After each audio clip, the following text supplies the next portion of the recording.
Diputazioak autobus zerbitzuetan planteaturiko murrizketa bortitzen aurrean, autobusetan murrizketarik ez plataforma sortu genuen 2017ko azaroan. Plataforma honen laguntzaz, murrizketak aurkako 7.000 sinadura eta 5.000 alegazio gora lortu dira Tolosa eta Buruntzaldeko herri desberdinetan. Gizartearen interes orokorra ekonomikoaren gainetik kokatu behar da beti. Hiritarren parte hartzea ezinbestekoa ulertzen dugu denoi eragiten diguten erabakietan.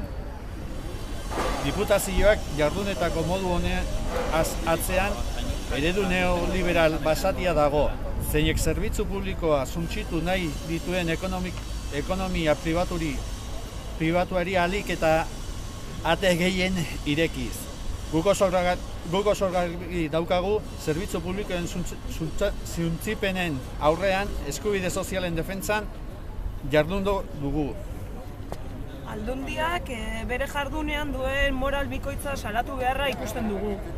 Jarraitzen dute zerbitzu publikoa hobetzea hitz egiten.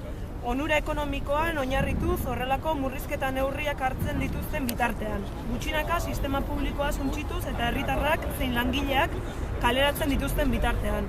30-60 bitarteko murrizketa planteatzen ditu diputazioak autobusetan. Autobusbidearien plantilean eren batek lanpostua galtzea aurreikusten dugu, 30 langile inguru. Azpimarratu behar dugu diputazioa planteaturiko murrizketak gizarteko sektore ahulenei eragiten diela gehien bat, langabetuak, emakumeak, langileak, atzerritarrak eta ikasleak.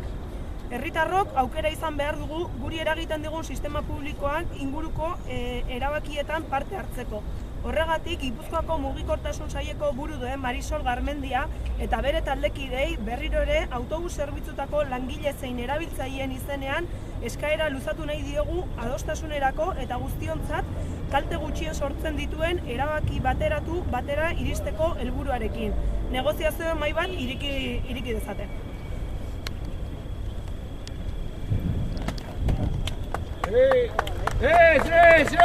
Murrizketarik ez! Murrizketarik ez! Murrizketarik ez!